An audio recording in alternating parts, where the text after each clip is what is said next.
Hello everyone, this is Leah and I'll be doing the Lent Devotional for today. The passage we'll be covering is Jeremiah 7 verses 3 through 17, and the theme is How God Saves Us. Before we dive into the word though, let's take a step back and look at some context. So in this passage, Jeremiah is speaking God's words to the people of Judah. After the death of King Josiah, the people were in shock and were lured into false beliefs by King Jehoiakim.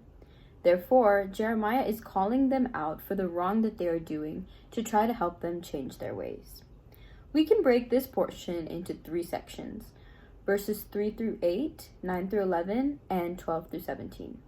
I won't be reading the verses for the sake of time, so please follow along in your Bibles. So in verses 3 through 8, Jeremiah is detailing God's criteria that the people of Judah should follow if they really want to continue living safely in their land with the temple that they value so much. He tells the people that they are not untouchable or righteous just because they go worship in the temple. He emphasizes the importance of treating others with fairness, not oppressing those who are suffering, being careful not to shed innocent blood, and refraining from worshiping other gods. He goes on to falsify the words that they have been believing so that they are more likely to listen to the truth. From this section, we learn that acting in our own sin and then worshiping God doesn't just clear our slate if we aren't genuinely trying to change our ways. Instead, we must value God's grace and try our best to act according to his commandments displayed in the Bible. The next section includes verses 9 through 11. For the most part, this portion is an extension of the last one, as Jeremiah continues to specify the stealing, murdering, adultery, lying, and worshiping of other gods that the people are engaging in.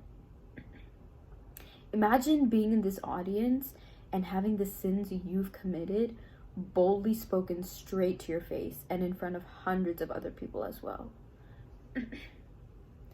Wouldn't that have been embarrassing or harsh for the people of Judah?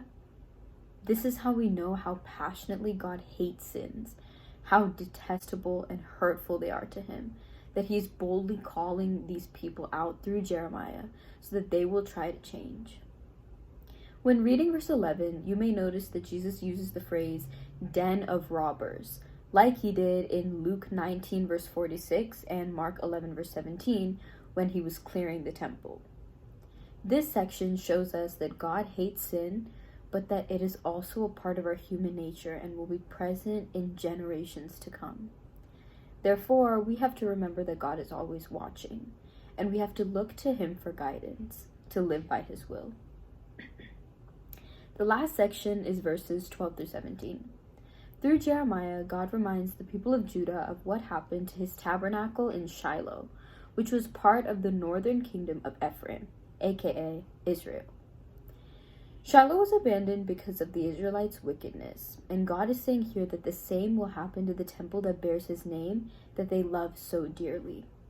He tells the people not to pray because he's already made up his mind, and he won't listen to them anymore, just like they didn't listen to him when he called on them before to change. God sometimes takes drastic measures to make sure that we learn certain lessons, and these measures may test our faith, but we have to learn the importance of hearing God's voice and acting on what he's calling us to do.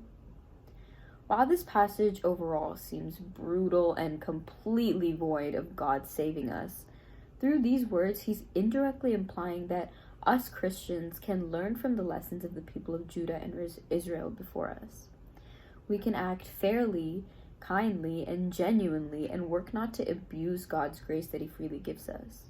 We can rely on him knowing that our humanity is not enough to help us act righteously. We can work to pay attention to God's calling for us and apply it in our lives. God has saved us through his Son so that we will not be separated from him. And by doing these things, we will be able to see that God's instructions for our lives are because of his love, poured down to us because he chose to save us. I hope this devotional was able to teach you something new today, and thanks for watching.